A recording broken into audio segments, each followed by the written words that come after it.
our leaders take time now to address the challenges we face, or at least show a sense of understanding and respect for the public by attempting a conversation on the challenges that we face. Not on the kind of garbage that you keep spewing every day and so on and so forth. The challenges we face in this country have nothing to do with a tribe. So you cannot say huwezi kusema hii shida imeletwa na Wakikuyu ama hii shida imeletwa na Wakamba ama imeletwa na kina fulani. Hiyo ni tabia ya mtu ambaye ameshindwa kufanya kazi. Kwa sababu mahali popote utaenda katika taifa letu la Kenya, watu wanaumia na watu wanalia. Kila wakati sisi wengine tunajiuliza hawa wenzetu viongozi wanaishi wapi? Because there isn't a part of this country I've gone to where you do not meet people suffering, young men and women who have deferred their university learning programs because they cannot raise fees. Kids who cannot go to secondary school because the fees is unaffordable. Levies have been introduced that the government is not even in control of and doesn't even know. These are the challenges we face. Forget about, and we can see, we are not dumb. Tunaweza kuona clearly matamushi haya yanaelekea wapi. This kind of language where it is headed. Kusema eti kwa sababu wakati ule bei ya mafuta ilienda juu wakati Mheshimiwa Uhurukenyatta alikuwa rais, mbona hakukuwa na shida?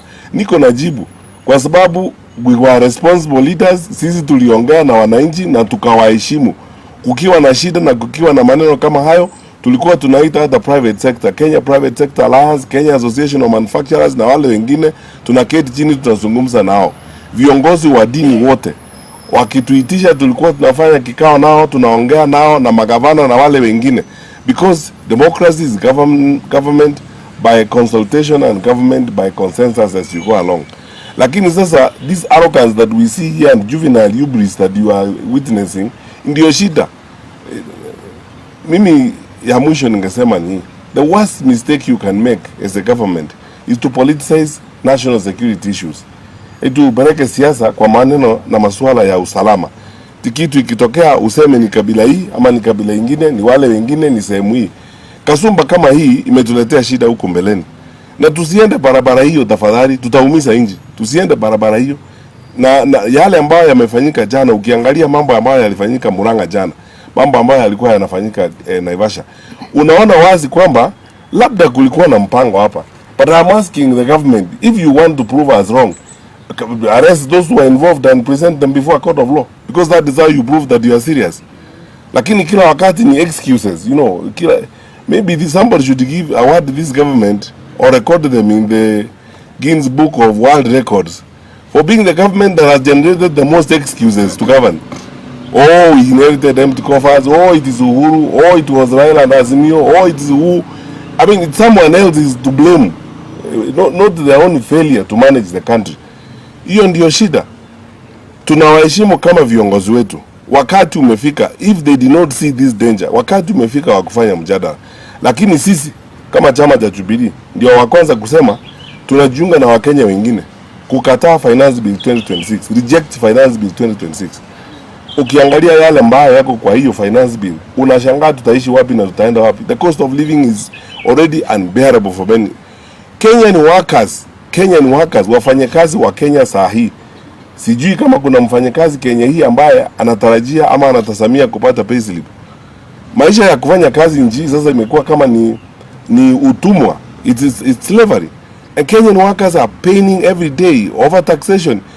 Na ukweli ni kwamba hii serikali imetoka kwa mpango wa IMF program. Why did they get out of the IMF program? Kwa sababu wamekataa audit.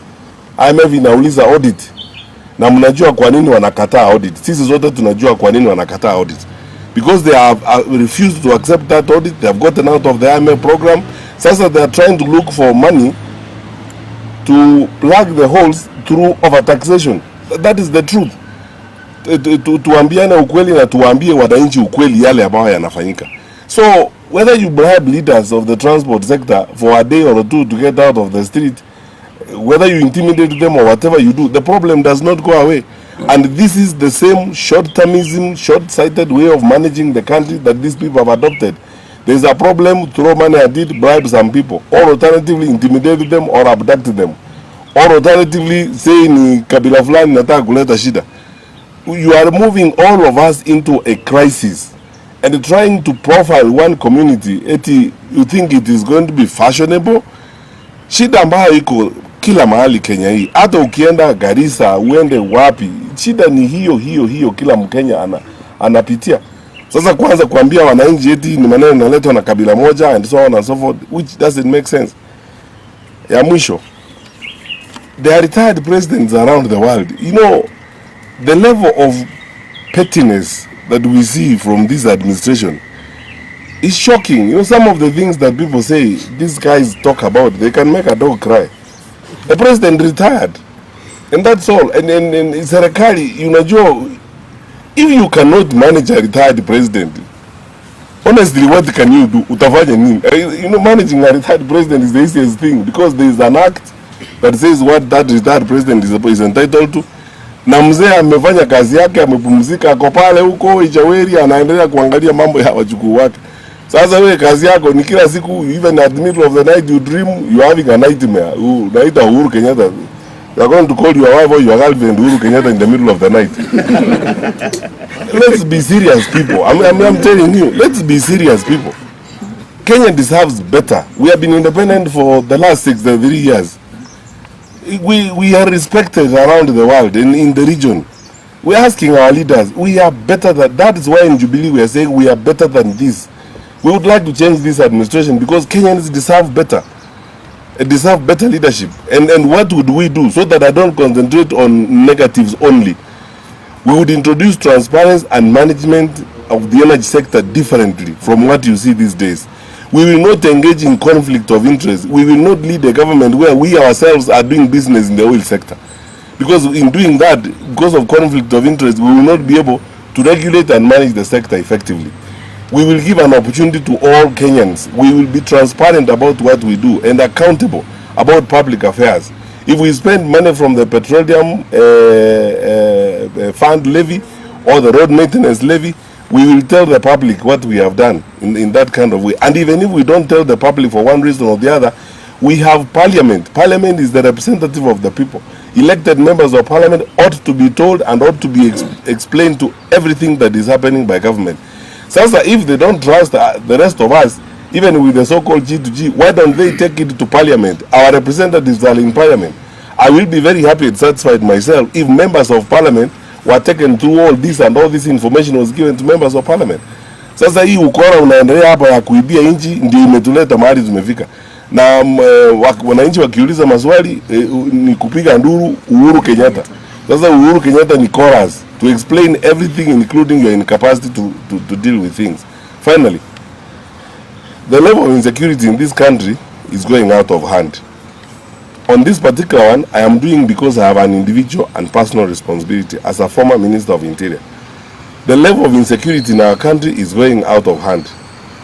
In rural parts of this country, challenges like livestock theft and so on are on the rise. Homicide cases, cases of rape and the murder of women, femicide is becoming a crisis now in the country. You have noticed in the recent weeks what has happened. Young children raped, killed, and so on and so forth. Please, take charge. You have the law, you have the instruments. Take charge. And as you take charge, come out and engage candidly and listen to the people of Kenya. I respect and I believe everyone should respect our religious leaders. They have almost shouted themselves hoarse addressing this administration, the Conference of Catholic Bishops, the PCA leaders, the NCCK, everyone. Please listen to those men and women of God, and government should listen. But for now, we will all be holding now public engagements ourselves as we go along with our members, discussing Finance Bill 2026. Our honest view is that it should be rejected because of its draconian and punitive taxation measures that will hurt everybody in the country. Thank you. Questions? Yeah, they don't have questions. They are very happy with what we have said and they are satisfied. Yes, sir. Yes, Secretary, from what you said as a former government senior government representative or senior government officer, do you think before the next election, is there anything the government should do maybe to tap into the wisdom? Because we also talk about dialogue, consultation before next election. Do you think there's something they can do to tap into whatever you're saying? Secondly, it's not the first time people are dying due to protest. It has happened during the time of the CS for Nigeria. Do you think there's something else that can be done maybe so that people can just protest peacefully without? Bear in mind, I'll start with the second question. Bear in mind, I was the Minister for Interior when former Prime Minister Raila Odinga went to Uhuru Park to swear himself in. Not a single bullet was shot that day. Not a single Mwananchi was injured.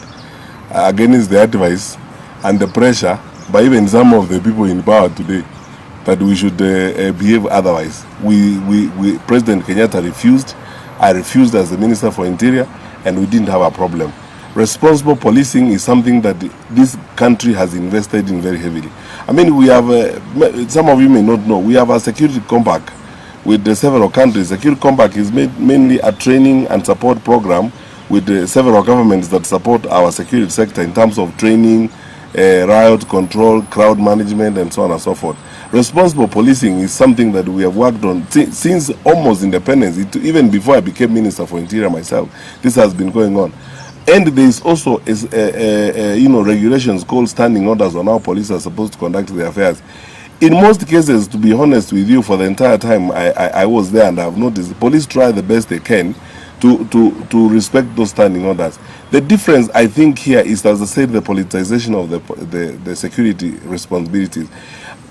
Somebody somewhere in this whole arrangement is supporting the deployment of goons and criminals side by side with what the police are doing. And in that process, people get injured. In some cases where the police may be blamed, it's probably these goons and these thugs, some of them supported by leaders, others who brag very openly and so on and so forth.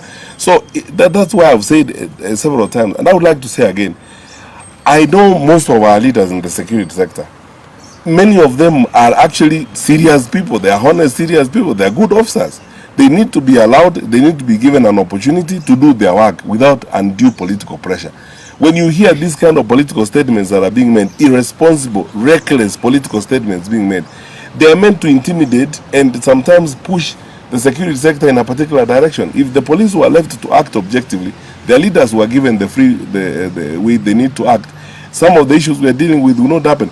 But when mistakes happen and when challenges happen, such as people die and force is used disproportionately, the law is very clear. Investigations ought to be done. Those who are involved are brought to book, because we are a rule of law country. There are our officers who were involved when I was minister myself in some cases. In some other cases, investigations have been done and the process of prosecution is going on. In some cases, even punishment has already happened. We have no security anywhere else except in the law. All of us, because you see, we can't all be ministers, we can't all be police officers. Today it's me, tomorrow it's you. We are all equal before the law, and we will be protected by the law. We say, let's follow the law. That's what we're asking our colleagues to do. As for whether or not there's any wisdom I have, the wisdom I have is to ask them to leave. Because the level of damage they have done to the country is irredeemable. And more painful, especially because I know and I understand the capacity of our country. I know what my country can do. I know what the people in this country can do. I've worked with so many public servants. I know what some of these senior public servants can do in an environment where they are given proper political support and there is will to do good. But I mean, right now, I have never seen, for the time that I have been paying attention, I never knew a time when there was such resentment even within the security sector teams themselves. And how do we know, ordinary citizens? Because now they are talking about it. Even politicization of deployment. People are lined up, in X number of commands in Nairobi. X number of them are placed in one ethnic community and so on, which you can tell clearly the reasons why it's being done. So they are not happy themselves. We are not happy, and that's why we think the best they could do to this country is to do a decent thing, and they know what the decent thing is. Yes, sir.